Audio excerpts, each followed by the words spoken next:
Good afternoon, everyone. Almost 5 o'clock on Saturday, March 21st here. Had to wait for qualifying to get over and get everything updated real quick before I could jump on. So, a little bit late getting here with the Oriley's Auto Parts Series preview because it kicks off here in about 30 minutes. But we'll run through it real quick. This race here, another race where you've got Cup Series drivers dropping down. I fully expect one of them to, I don't want to say dominate, but for lack of a better word, dominate. Kyle Larson won the pole, Christopher Bell second. I'd look for one of those two to win this. Last night we had the Truck Series race. Give a real quick on that one. Ross Chastain looked like he had it in the bag, but apparently Corey Heim, who was last year's Truck Series champion, won 12 races in the Truck Series, apparently made a pit stop. And when he did on the last pit stop, changed to scuff tires, which are tires they've used for qualifying. And apparently nobody really paid attention to that. And so his tires were about 3 to 5 laps better than Chastain's, which doesn't sound like a whole lot. But on this track, let me tell you, if you watch these races this weekend, you'll see tires are drastic in this. They put him on. He restarted like 8th or 9th in the overtime, which is green, white, checkered. So you come to the green, you go around, you hit the white, and then it's the checkered. If the leader touches or gets the white flag, then the next flag will end the race. If they get a caution before the white flag, they re-rack and they do it again, and they do it for unlimited attempts like that, as long as the caution happens before the driver gets the white flag, which means you'll hear them say they're waving the white flag. That doesn't mean anything unless the driver catches the start-finish line. So here nor there on that. But that didn't come into play last night. They did do 2 overtimes. The first overtime, there was a wreck right off the restart. So they re-racked and did it again. Well, he had, like I said, had 4 or 5, whatever, 3, 4, 5 lap fresher tires. And literally, if you just go watch the end of that race, which was a really good race the whole night, so I'd suggest watching the whole thing. He just bolts to the bottom. And then, you think Chastain's got about 4 or 5 truck lead going into turn 3. And you can see him just coming down the back stretch, and he just cuts it to the left and just flies past Chastain. And in the post race interview, Chastain even mentioned he's like, I didn't know he was on fresher tires, or I wouldn't have left the bottom open. So somebody missed them doing that, which is weird because nothing really gets missed in this sport by other teams, but it was last night. So hats off to Corey Heim. Really like that kid or guy. Really, really good driver. The dude just knows his way around, especially that Truck Series. How he doesn't have a full-time ride in another series, I don't know. Anybody who doesn't try to pick that kid up next year is not doing their due diligence, in my opinion. So, but that's a look at the Truck Series, Truck Series. We'll jump in. Like I mentioned on the Oriley Series, Larson, Bell, Allgaier, he's always in the mix. If it's not going to be the other Cup Series guy dropping down is Ross Chastain starting 9th. Don't think we have any more dropping down. Let me scroll through real quick. No, I don't see any more Cup Series guys starting in this one. So all 3 of them that drop down for this race are 1, 2, and 9. I fully expect one of them to win it. My money would probably be on Christopher Bell. He is really good at these tracks. Toyota's really good at these tracks too. But if it's not going to be any of the Cup Series guys, you got to lean Justin Allgaier. Carson Kvapil runs off 3rd. You got to look out for that guy because his crew chief is Rodney Childers, who used to crew chief Kevin Harvick. And I'm not saying that because Harvick was my favorite driver and Childers was his crew chief. I'm saying that because Rodney knows how to take care of the tires. And that's what it's going to take at this race. Who can manage their tires the best? But you want to see some excitement. You're going to see a lot of spins, a lot of flat tires, stuff like that. We'll get more into that for the Cup Series. But I'm just going to run through the top 10 starters for this before they get cranked up, because I get going here in about 20 minutes. Jesse Love is starting 10th with Richard Childress Racing. Ross Chastain is 9th, as I mentioned, driving for Junior Motorsports. Brandon Jones for Joe Gibbs. William Sawalich for Joe Gibbs rolls off 7th.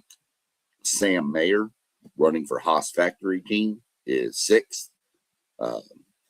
Parker Retzloff, driving for Viking Motorsports, is 5th. Then you got Allgaier and Quapple, as I mentioned, 4th and 3rd for Junior Motorsports. Kyle Larson is the pole leader. Christopher Bell is 2nd for Joe Gibbs, and Christopher Bell is driving for JR Motorsports also. They have an alliance with Chevy, of course, but they're also kind of just open cars, and they have them filled for these just random drivers that want to jump in. That's really what you're looking at. Like I said, take one of the Cup Series guys, or Justin Allgaier would be another pick I'd have for this race. But going to be exciting. There's a lot of twists and turns at this track. A lot of things happen real fast. So as we take a break from that, we're going to jump in and start looking ahead to tomorrow afternoon's race over at Darlington, South Carolina. It's at 3 p.m. Eastern on FS1. And if you watch the preview episode, you heard me mention about this track being unique and it's shaped like an egg. It's brutal on tires. It's a weird shape. The best way around this track is next to the wall. You got to just put it up there. And you're going to wind up kissing the wall a few times. I mean, it's called the Darlington Stripe. I mentioned all this in my preview episode. But looking ahead to the race, the past 3 winners here have been Chase Briscoe. He did it actually 2 years ago. Yeah, before the last year Stewart Haas Racing was in effect. He got their last win in in 2023, but he got the last win for Stewart Haas Racing there, which was really cool to see. Held off Kyle Busch at the end. Then he turned around, and last year Denny Hamlin won the spring race, and Chase Briscoe won the fall race. So those two are now teammates. The winners of the previous 3 races are our teammates. So not that it really says a whole lot. I mean, because Briscoe won the last one before. He was in a Ford. So, excuse me. He had to, he's going to have his work cut out for him in this race. If you want to look at the starting lineup real quick, there's going to be 37 cars. So we have 1 open car. It's the entry out of the Garage 66. Just kind of pick random races and run one. That's going to be Timmy Hill. No relation to Austin Hill, I don't believe, of the Oriley series. You got Timmy Hill, Ty Dillon, Cole Custer, 35th, Cody Ware, 34th. Shane Van Gisbergen, 33rd, Connor Zillich, Todd Gilliland, and Noah Gregson round out the bottom 30, I guess, the last up to 30th position. Now you get into some names starting in this area between 29 and 20 that kind of bad qualifying runs, but we'll see how it plays out for the race. So starting in 29th position is going to be Joey Logano, followed by Ty Gibbs, AJ Allmendinger, my driver Josh Berry, Ross Chastain, Eric Jones, Chase Briscoe, Christopher Bell, John Hunter Nemechek, and Michael McDowell. there's some heavy hitters coming from the back. So this is going to make this extremely interesting tomorrow. And how fast can they get there? And, can they get there? So we're going to keep an eye on that. But you'll find out in my fantasy picks what I think about their odds to make it from the back to the front when we get into that here in a few minutes. Rolling off 19th would be Zane Smith, Ricky Stenhouse, Ryan Preece, Carson Hocevar, Justin Allgaier, Riley Herbst, William Byron, Austin Cindric, Daniel Suarez, and Austin Dillon is your 10th starter. Now, we'll mention Austin Dillon again. He's with Richard Childress Racing. Denny Hamlin, last week's winner, rolls off 9th for Joe Gibbs. Kyle Busch rolls off 8th for Richard Childress Racing. I mentioned Kyle Busch was close to winning this a couple years ago. 7th rolls off Ryan Blaney, the highest Team Penske qualifier. Chris Buescher and Brad Keselowski roll off 6th and 5th for RFK Racing. Kyle Larson is 4th in this series. Chase Elliott is 3rd. Bubba Wallace and Tyler Reddick, the teammates from 2311, occupy the front row with Tyler Reddick capturing the pole. That whole team, 2311 Racing, has been on it this year. They've got something going on there. But I'm really excited for the RFK cars of Keselowski, Chris Buescher, and then the other one of Ryan Preece. I'm really, really excited for their paint schemes this weekend. If you watch the NASCAR for Beginners series I put out, there's one episode where we talk about the tragedies of the offseason, where stuff like Denny Hamlin losing his dad in a house fire, and then a plane crash that claimed the lives of Greg Biffle, his wife, daughters, and some other people on board a plane that he owned. Well, this weekend, Darlington is normally known as Throwback Weekend. Sometimes a lot of drivers go back to throwback paint scheme from the past to honor previous cars or drivers. Well, this weekend, RFK is doing all Greg Biffle paint schemes. So I'm really, really excited for that. Really good tribute for just, he was a great man. If you go back and watch the episode, you'll see what I thought about him. But looking forward to that. I'd like to see one of those cars in victory lane. Doesn't hurt that I'm a Ford guy and they drive Fords, but we're gonna see what they can pull off. So looking at it, I mean, you'd be hard pressed to go against the Toyotas here of Reddick and Wallace. But again, this doesn't mean anything where you call it does at the beginning. It looks good, but on a track like this that just chews tires up and spits them out, you can go into the first corner and have a tire lose grip for a second and you're spinning it into the wall on the first lap. Trust me, I saw it a couple of years ago with Josh Berry. They qualified, I want to say second or third, and it was a playoff race back then. And he goes into the first corner and they have one part of the car 64 1/1000ths of an inch too low. Hits a bump, car loses control first lap, and he slams the wall out of the race. First lap. Didn't even make the first whole lap, just hit the first corner. Turn 2, actually. So, yeah, doesn't really mean a lot, but as good as those cars have been all year, I'd be hard pressed to pick against them. But I mean, again, you got to manage your tires. You can run hard early and get a huge 2-second lead over the field, but you've used your tires up and they're saving their tires, and all of a sudden they're a second quicker a lap than you. So in 2 laps, they've done caught you and passed you probably. So you got to watch that. I mean, the names coming from the back, like I mentioned, in the 20-ish range from 22 down to 29. I mean, those are veterans. Even the Josh Berry in 26th, he's grew up on these short tracks like this. So he knows how to manage his tires. It wouldn't be surprising to see him come forward at some point.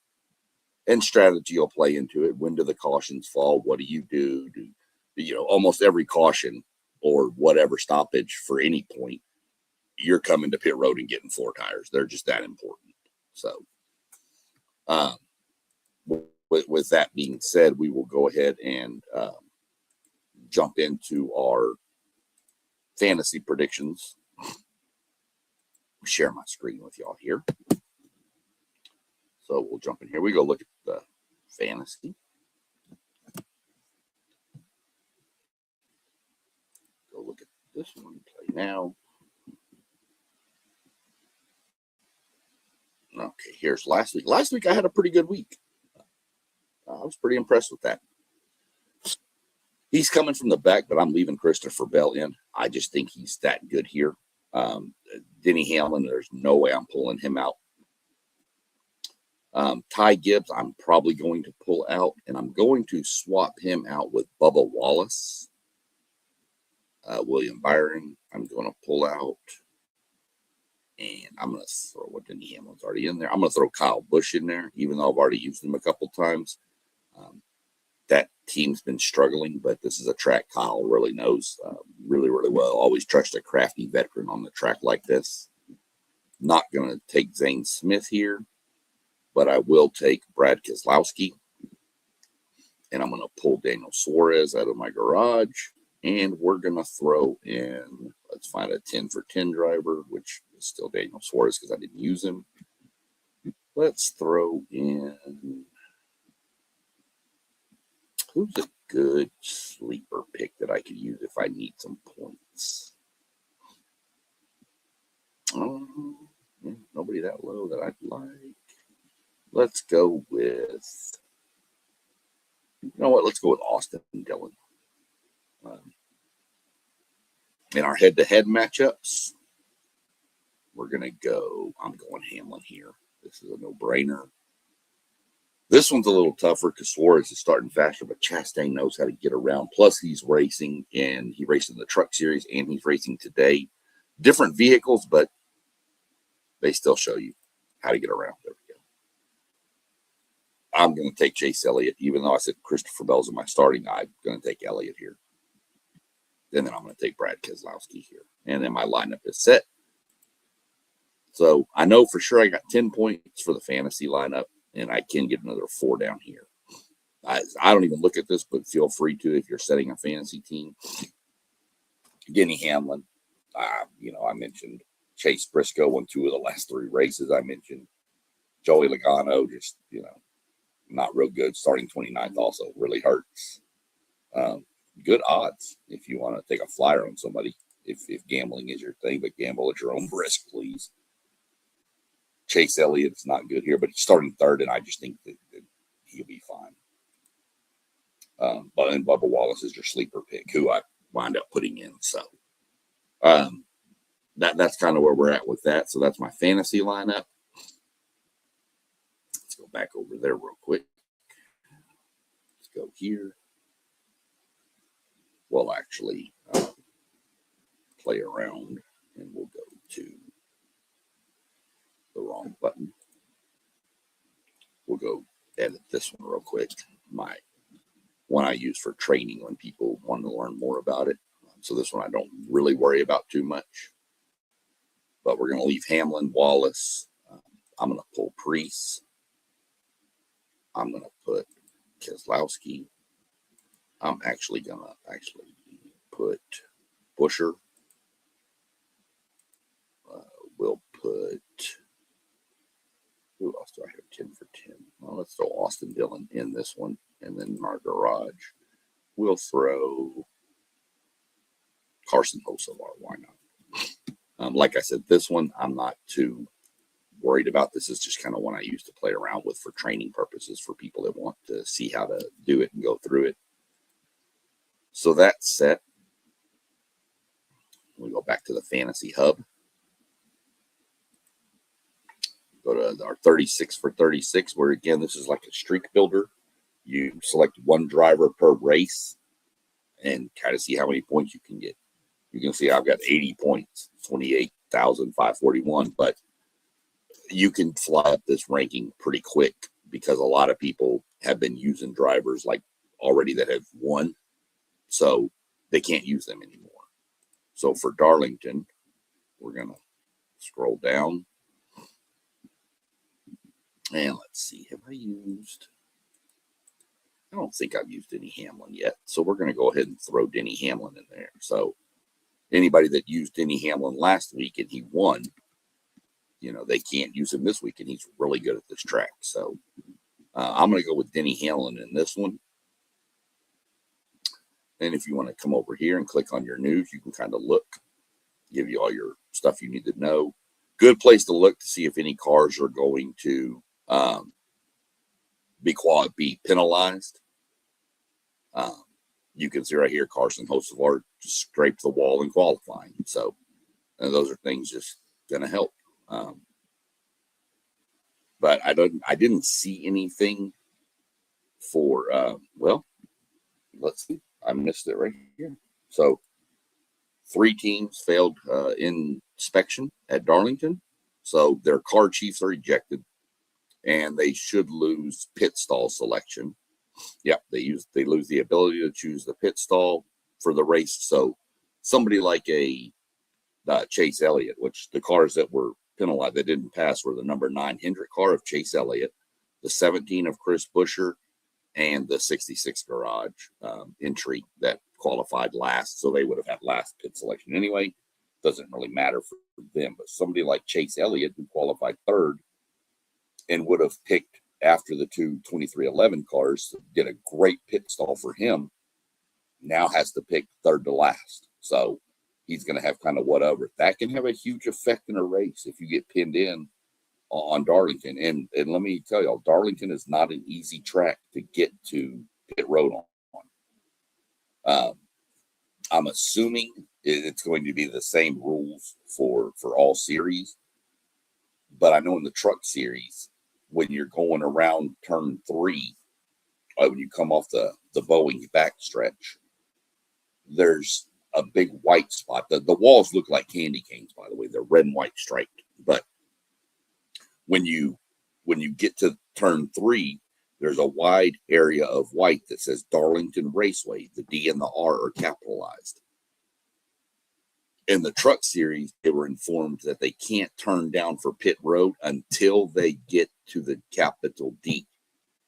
So that's a late turn in to get to pit road. Now, and if that's the case in the Cup series, you need to keep an eye on that. I didn't see that it was, but it doesn't mean it isn't. Because they told them they had to stay in the outside lane closest to the wall, or the next lane in from the wall, and then come to pit road in the truck series. I don't know if they're going to do that in the Cup series, because I mean, you're talking about cutting a lane and a half of traffic at full speed. If that's the case, watch pit stops, because if they're under green, it's going to be crazy. You're probably going to have cars spinning out, cars wrecking, coming to pit road, cars not realizing a guy's going to pit road and winds up running into the back of them. I've seen that happen numerous times. You'll see a lot of drivers coming down if they're coming to pit. If they are doing that same rule, you'll see a lot of hands out the window. And that's the signal to the guy behind that, hey, I'm going to be cutting left for pit road. You know, so you're going to have to do like a cross move, or you're going to have to slow down, which is then going to kill your speed for the next lap. So kind of a catch-22 there. But that's just kind of one thing I'm really interested to watch. That and the tire wear in this race. Darlington is a very exciting race, no matter what. It's not called the track Too Tough to Tame, the Lady in Black, and getting a Darlington. It's not called these things because it's fun and easy to drive around. It's brutal. It's hard. Yet this is the track the drivers love. You've got the softer tire that they raced last year, but you've increased horsepower from 670 to 750. A lot easier to spin the tires. A lot easier to, just lose control. Lot more. That's why I think you saw some of the other cars that are really good on these kind of tracks in the back in qualifying. Is I think a lot of people just took qualifying as, look, let me get what I can, but I need to make sure I'm managing my tires. So And some of them may have done it on purpose, believe it or not, because it may come down if you go through enough sets of tires that you need to put your qualifying scuffs on. But if you didn't go as hard as other people, your qualifying scuffs are actually going to be in better shape than their qualifying scuffs. So if it came down to that and you took it easy and they didn't, you'll have just a fraction better tires, which, hey, a fraction better tires on a track like this is a big difference. I explained to y'all what 3 or 4 lap pressure tires did for Corey Heim. He drove from 9th to 1st in 3 laps. That tells you all you need to know about how important tires are. So we'll go back over here to this. Look at this screen real quick. So no other real penalties in this. We go look at our fan rewards page like we like to look at before every race just to check on, see how we're doing points wise. Oh, we're sitting with 1,800 points. So that'll at least go up. It'll go up 50 here in a few minutes when I check into the Oriley Auto Parts race. It'll go up 50 tomorrow for check-in to the Cup Series race. And it'll go up at least another 10 for the fantasy lineup being set. So you're looking at least a minimum of 110 points. And I checked in last night, so 50 points there. So 160 points in a weekend. That's pretty good stuff. See if there's anything exciting we can get with our points. I wouldn't trade them in yet, but let's see what we can get. You can put them in a sweepstakes. Let's see, not quite at the level for that yet. But look, where else can you get some nice sunglasses for 500 points? Look at that. You want a computer backpack? Tickets. Again, this is going to be like Oriley stuff. O'Reilly Auto Parts. But look, I'm almost here for the Craftsman Truck Series tickets to Michigan. 3,000 for here. You would have tickets for some of these by the time that if you had been doing this since the beginning and trying to earn every point you can, you'd be close to getting free tickets to this year in Michigan. Just one of those things, but you can get merchandise, gift cards, sweepstakes. The sweepstakes cost you 50 points per entry. So then autograph merchandise. I mean, you got all this stuff. Beach, you want a golf towel? Some socks? I mean, these are just, there's all kinds of items out here. Look, a fanny pack. Everybody loves a good fanny pack. Barbecue set, seat cushion, socks. Just stuff. I mean, and again, it's free. So a bottle opener, because every NASCAR fan needs a bottle opener. Most of them, we all drink cans. So those are for the fancy NASCAR fans that came over from Formula One. So other than that, that's just kind of what you get for your rewards and stuff. It's free. It's easy. Just takes a couple seconds. Like my wife's going to check into her. I just mentioned checking into the race and she popped on. She's already done. So, if you get into it and you get your significant other an app, if y'all enjoyed it, if you go to a race and you enjoyed it, you both get the app. You're looking at, you could get 4 tickets to a race and take a couple of friends, to a race for free. Now you may not sit together because your 2 tickets will be together and their 2, but I mean, you could be at the race together, hang out after, before, whatever, and it could be something that you turn into a yearly event. Maybe y'all like, hey, look, let's get 2 tickets to this race, and you just make it an event and travel around. So I'm really hoping that they put the Cup Series tickets back on the rewards catalog. I don't know. They're not this year yet. There haven't been any yet this year. So I'm hoping they put them back, but I wouldn't blame NASCAR if they kind of didn't, and they give you more of an option. Maybe they're trying to push tickets to the Oriley Series to get those stands full. stuff like that. So keep an eye on it. You never know. It changes all the time, the items there. So just keep up to date. Keep looking at it when you want.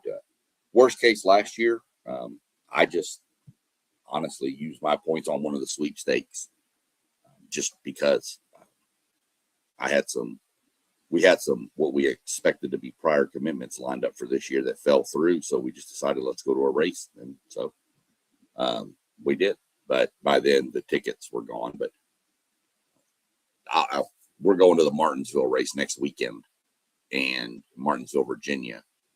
So anybody that watches this that's in Martinsville, Virginia, if you wanted to meet up before the race, leave a comment and we can work something out.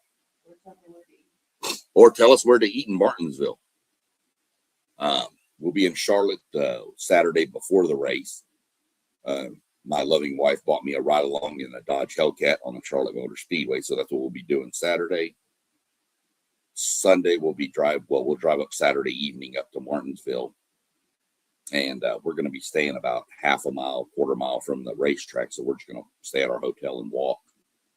But if anybody's in Martinsville, Virginia that sees this and can list me some places to eat or wants to meet up before the race and hang out and get some questions, we can go from there. Other than that, I'm going to jump off and go watch this Oriley's race and get ready for my beloved Texas A&M Aggies to play University of Houston in basketball tonight. So other than that, everybody have a good evening. Like, comment, subscribe, hit the little notification bell for all the channels scrolling at the bottom. We've got content going on all of it. We have a website, WTPSportsDudes.com. That's got info about all the hosts you'll see on these channels. We've got a Patreon page. I have a Patreon page, SEC Sean, same name as here. I'm also on TikTok under the same name. Patreon has content I upload almost daily. It's also linked to the Spotify for NASCAR talks if you search podcasts on Spotify. And there's membership levels there. Starts at the ARCA series level for $1. Don't know what happened to my screen here, but my camera went crazy. But no big deal. I turned pink for some reason. But my Patreon page has membership tier levels, and everything that I post from my ride along and some of the behind the scenes stuff in Martinsville is going to be in the paid access only. So other than that, I'm going to jump off of here before I turn fully pink, and we will catch up with y'all tomorrow. I believe they're doing a show at 9 or 10 o'clock in the morning on the channel. Don't know, probably talking a lot of college basketball. So other than that, y'all have a good evening, and we will talk to y'all next time. Low post, mid post, high post, post game.